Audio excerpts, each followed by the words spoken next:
Այս միջավայրում լուրջ հարց հնչեցնել է իհարկե գնալով Վարդանում է, բայց այնուամենայնիվ փորձեմ հարցը ձևակերպել։ Հարցս վերաբերում էր թարսի պես մեր հասարակության մեջ տիրող բռնության մթնոլորտին եւ հանցավորության վրա վերջինիս ունեցած ազդեցությանը։ Գրեթե որ չկա, որ համացածում չբախվենք կենցաղային բնույթի հանցագործությունների, սպանությունների կամ ինքնասպանությունների մասին լուրերին եւ դինամիկան բոլորովին լավը չէ։ Վերջին 4 ամսում անչափահասների կողմից իրենց հասակակիցներին դաժան ծեծի 4 դեպք է արձանագրվել։ Նոյեմբերին Զորականի պետական քոլեջում, դեկտեմբերին Իջևանի դպրոցում, փետրվարին Ջրաշենի դպրոցում, փետրվարի 23-ին Երևանի 82 դպրոցում, սրանք իհարկե այսպես համացանցից եւ նաեւ պաշտոնական տվյալներից հայտնի դեպքերն են եւ ես չեմ բացառում, որ կան դեպքեր, որոնք չեն արձանագրվում եւ այսօր համացանցում եւս դպրոցներից մեկում նորից բռնության մի դեպքի ականատեսը եղանք։ Ինքնասպանությունները կամ սպանության հասնելը շարունակում են մնալ պարտադիր ժամկետային զինծառայողների մահացության հիմնական պատճառներից մեկը, ինչը փաստում է բանակում դեռևս չհաղթահարված ոչ կամնադրային հարաբերությունների մասին։ Ըստ ՀԿ-ների զեկույցի 24 թվականին ոչ մարտական պայմաններում մահացել է 36 զինծառայող, 25-ին 34։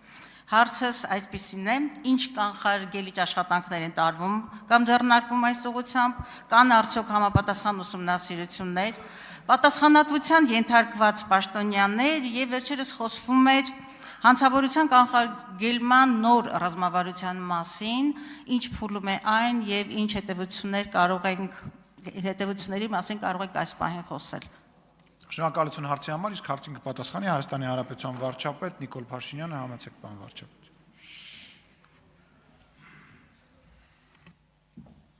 Շնորհակալ եմ հարցի համար, Տիկին Գալստյան, ձեր հարցի մեջ իրականում մի քանի բանալի բառեր կային, այդ բանալի բառերից մեկը համացանցներ,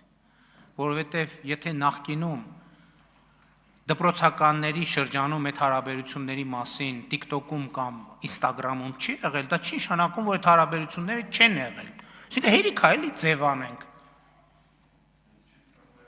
Հիմա հարևանը հարևանի հետ շքամուտքում վիճում է, երրորդ հարևանի առաջի գործը արագ գցի TikTok, որ առաջին ինքը բանը հավաքի։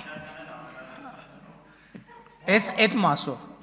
Իսկ խնդրեմը կա։ Մենք այդ թեմայով կառավարությունում քննարկումներ ենք ունենում եւ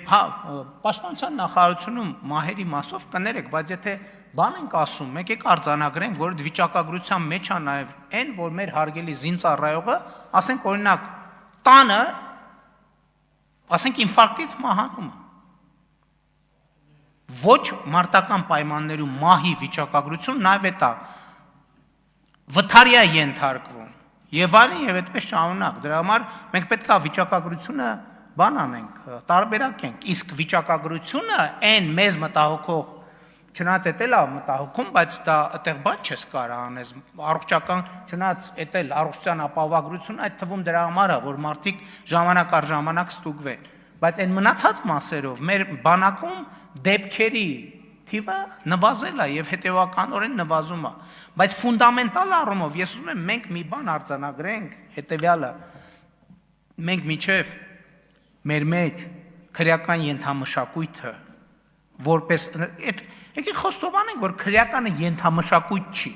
Ենթամշակույթը այն մնացածն է, քրեականը մշակույթ է մեր իրականության մեջ։ Որովհետեւ այդ թվում հիշում եմ, երբ որ բանի ազդարման մասին օրենսդրությունը ընդունում ենք, ձեր խմբակցությունը այդ ժամանակ ընդեղ էր նստում, ընդեղ էլ ձեր խմբակցության մի падգամավոր կա, վեր կացավ ասեց, չհասկացա, այս գործ տալու մասին օրենք ենք արդեն ընդունում, այսուր ենք հասել։ Բայց դա մենակ ձեր կուսակցության խնդրեմը չի, դա նաև մեր կուսակցության խնդրեմն է։ Դա ցավոք սրտի Հայաստանում տենց կուսակցություն չկա, որի խնդրեմը չի։ Քանի մենք քրեական ենթամշակույթը եւ բռնության մշակույթը, որի կրողը ուղիղ կամ անուղիղ բոլորս ենք, մենք չենք առերեսվել։ Մենք անընդհատ բան ենք անում։ Բռնության մշակույթով լցնում ենք երեխային, 100 անգամ խոսել եմ, սկսած նրանից, որ հենց լեզուն բացվում է, առաջին բանը այն է, որ երեխեքին սիրելու մեր կամ իրանց հետ հարաբերվելու մեր ձևի մեջ բռնությունը պարտադիր ձև կա, ասենք պետք է կամ ինքը խփի, կամ դու խփես, կամ բայց մենք դրա հետևանքի մասին չենք մտածում։ Նեգատիվով այդ քրեական մտածողությամբ 18 տարի մեր երիտասարդության լիցքավորում ենք, հետո ուղարկում բանակ։ Հետո գնում մի հատ լեյտենանտի կամ մայորի կամ գնդապետի բռնում դատում, ասում են դու ինչի՞ չես այս խնդիրը լուծել։ Ես նկատի ունեմ, եթե լրջության մասին եք խոսում, եթե ուզում եք, որ հարցը դիտարկենք խորությամբ, մենք պետք է այս մակարդակ գնանք։ Ես ուղիղ ասում եմ, միջև Հայաստանում այս քրեական ենթամշակույթը չի դուրս եկել, չեմ ասում, ուրիշների միջից, մեր միջից, ինձնից սկսած մնացածով շարունակած։ Մենք անդադ այդ խնդիրներն ունենալու ենք, որովհետև քրեականը եկեք ենթամշակույթ չի։ Քրեականը մշակույթ է, ենթամշակույթը այն մնացած հատվածը։ Եկեք լուծենք այս հարցը։ Այդ լուծելու համար, բայց պետք է առերեսվենք այդ հարցի հետ։ Արձագանք։ Պարոն Փաշինյան, երբ դուք մոտեցաք ուրեմն այդ ամբյոնին, անկեղծ ասած, չարդարացված, բայց շատ ավելի լուրջ պատասխան էի սպասում։ Ես այդ շատ կոնկրետ հարց տվեցի։ Հանցագործության կանխարգելման ռազմավարությունը, որի մասին վերջերս ներքին գործերի նախարարը խոսեց, որ մշակման փուլում է։ Ինչ փուլում է այդ ռազմավարությունը։ Դուք ինձ տվեցիք ուղղակի զրուցարանի, հայերը դրա բեսեդկային ասում, բեսեդկայի զրույցի կենցաղային իր մակարդակի մի պատասխան, բայց ոչ կառավարությունը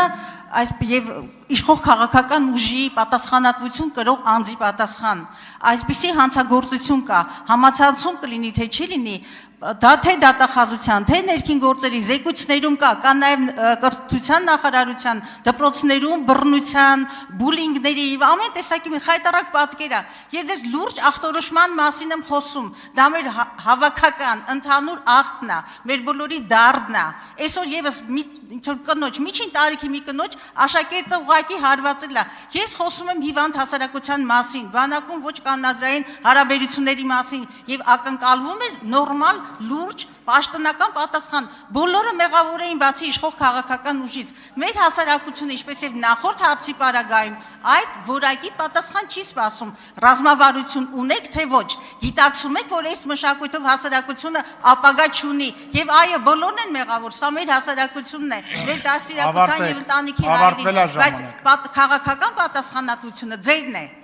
Տիկին Գալստյան, եթե տենց եք մոտենում հարցին, ես էլ այլ դիտանկյունից նայեմ։ Դուք ասում եք, ներքին գործերի նախարարը հայտարարել է, որ հանցավորության